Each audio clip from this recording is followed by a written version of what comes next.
২১শে জুলাইয়ের মধ্যে যেসব বিষয়ে একমত হবে সেগুলো চূড়ান্ত রূপ দিতে হবে। জুলাই সনদ খসড়া দেওয়া হয়েছে। দু একদিনের মধ্যে প্রাথমিক পর্যায়ের ঐকমত্যের খসড়া রাজনৈতিক দলগুলোর কাছে পাঠানো হবে। সকালে ফরেন সার্ভিস একাডেমিতে ঐকমত্য কমিশনের সভায় সূচনা বক্তব্যে এমনটা জানান কমিশনের সহসভাপতি অধ্যাপক আলী রিয়াজ। তত্ত্বাবধায়ক সরকার নিয়ে আলোচনার পরবর্তী অংশ সাংসদ নারী প্রতিনিধিত্ব, মহাহিসাবরক্ষক ও ন্যায়পাল নিয়োগ কমিটি নিয়ে আজ আলোচনা হবে।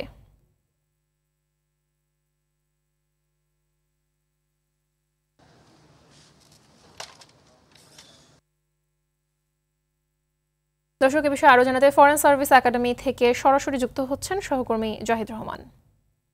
জাহিদ, আজ বৈঠকে কারা কারা আসলে অংশ নিয়েছেন জানাবেন, আর কোন কোন বিষয় আসলে আজকের আলোচনায় প্রাধান্য পাচ্ছে?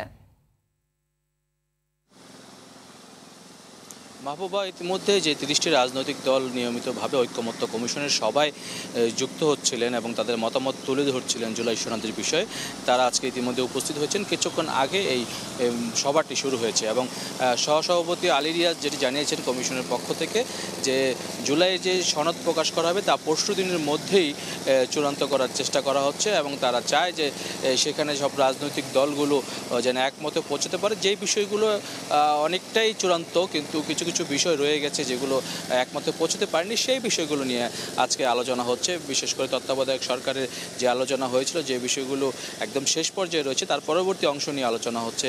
এছাড়া ন্যায়পাল গঠন, মহা হিসাবরক্ষক গঠন, এই যে নিয়োগগুলো হয় সেই কমিটি গঠন করার জন্য এখানে আলোচনা হচ্ছে এবং তা সংবিধানে অন্তর্ভুক্ত থাকবে কি থাকবে না সেই বিষয়টি নিয়েও আলোচনা হচ্ছে। এছাড়া নারী সংসদে নারী প্রতিনিধিত্ব নিয়েও আলোচনা হবে আজকে। এবং আরেকটি বিষয় আপনাকে জানিয়ে রাখতে চাই যে ইতিমধ্যে যে জুলাই খসড়া করা হয়েছে সেখানে ৭১-এর সাথে ২০২৪ সালে যে গণ অভ্যুত্থানে যে রয়েছে যে বিষয়গুলো এবং সেই বিষয়গুলোতে সবাই একমতে পৌঁছাবেন এবং যেই আন্দোলন হয়েছে, যে আন্দোলনের জন্য মূলত বৈষম্যহীন বাংলাদেশ গড়ার লক্ষ্যে প্রত্যেকটি মানুষকে তার যোগ্যতা অনুসারে সম্মান প্রদর্শন, এই বিষয়গুলো আসলে জুলাই সনদের খসড়ায় আমরা দেখতে পেয়েছি থাকছে। এছাড়াও যে বিষয়গুলো রয়েছে যে রাষ্ট্র কাঠামো সংস্কার করা, যেখানে ফ্যাসিবাদ ফিরে না আসতে পারে এবং কোনোভাবেই যে ফ্যাসিবাদের যেই সুযোগ না থাকে, যে দলীয়করণগুলো প্রশাসনের দলীয়করণের মধ্য দিয়ে সেই বিষয়গুলোকে এখানে নিরুৎসাহিত করার জন্য যে ধরনের ঐক্যমত্য দরকার সেই একমত নিয়েই আসলে মূলত আলোচনা হচ্ছে এবং সেই বিষয়গুলো তুলে ধরা হয়েছে।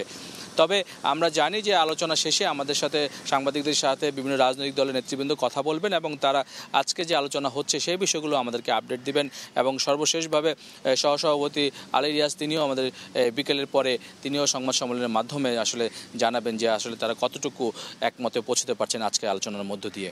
মাহবুবা, ধন্যবাদ আপনাকে।